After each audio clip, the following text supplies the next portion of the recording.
Aesthetically, my first impressions of the Google Pixel 5 are unsurprisingly underwhelming, but after using this 2-year-old phone for any length of time, all that goes out the window as there's so many other things that more than make up for it. This is the Google Pixel 5 and my 2023 review.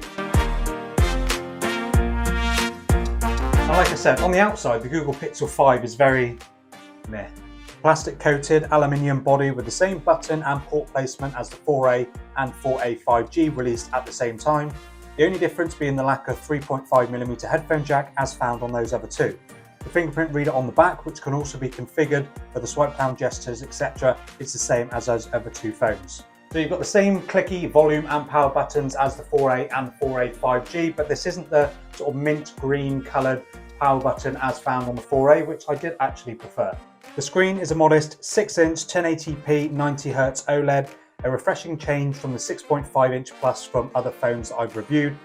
And it's a nice panel, gets bright enough outdoors, and the 1080p resolution on a smaller 6-inch screen means you get over 430 pixels per inch, so it's nice and sharp.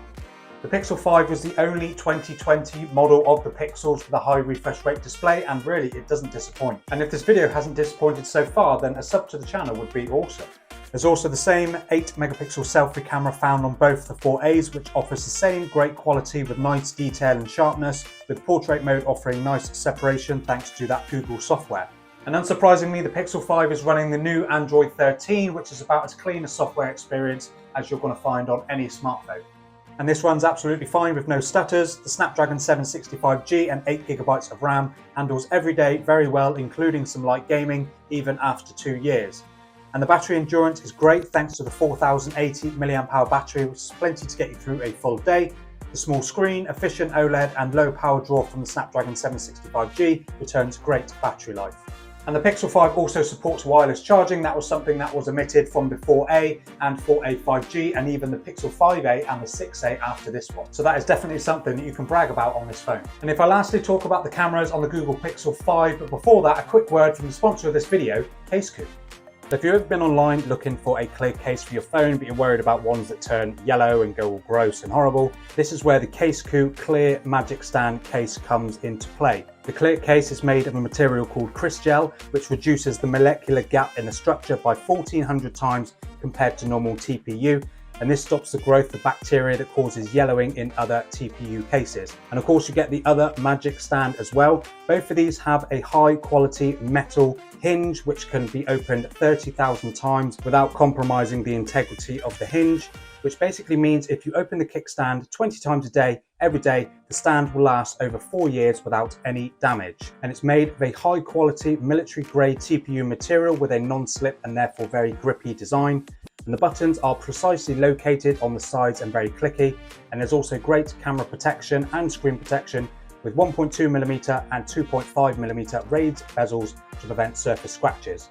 So handling the case is super comfortable, and quite often with these rubbery type materials, they attract dust and other particles. But the Caseco Magic Stand does a great job in staying clean. And also what's great about the Magic Stand is it incorporates MagSafe as well. So if you have any MagSafe accessories, they'll work absolutely fine with the Caseco Magic Stand range. And of course that flip stand is great for viewing on the go, whether you're traveling on the plane or if you're in the kitchen following recipes on the internet. So if you're interested in one of these cases, follow the link in the description below and use code AshDoesTech for 10% off. Now for those familiar with the Pixel range of phones, you'll know that after so many years, nothing has changed hardware-wise with the Google Pixel 5. The Pixel 5 has the same 12-megapixel main camera as found on many Pixels in the past, including the Pixel 4, Pixel 3 and even Pixel 2. Even the newer Pixel 6a has the same main camera. But this never deterred people from talking highly of these cameras, as despite the dated hardware, Pixel phones, including the Pixel 5, produce some of the best still photos on a smartphone. And this can definitely be said for the Pixel 5, especially when you compare it to budget Android devices of today. Photos come out sharp, with loads of detail, natural colour and great dynamic range. Sharpness is likely to be more than you'd find on other phones today, but I personally like this look. And overall the Pixel 5 still produces some of the nicest looking photos I've seen from a phone that I've tested, as did the other previous Pixels I've reviewed. And personally I think this makes the Pixel 5 one of the best point and shoot budget cameras you can find on a smartphone. The addition of an ultra-wide on the Pixel 5 and 4A 5G added nice flexibility to the camera experience. In bright conditions, these photos are just as good as the main, and a higher 16 megapixel resolution adds more detail if you're blowing the photos up. This of course has a narrower f2.2 aperture, so low light photos won't be as good as the main, but the Pixel 5 does have Google's dedicated night sight to help brighten your photos in lower light situations, and video tops out at 4K at 60 FPS, and this video is good enough for average use, but this is far from a vlogging camera. So the Pixel 5 definitely lives up to the unsurprisingly underwhelming look, but that is trumped immediately by almost everything else about the phone.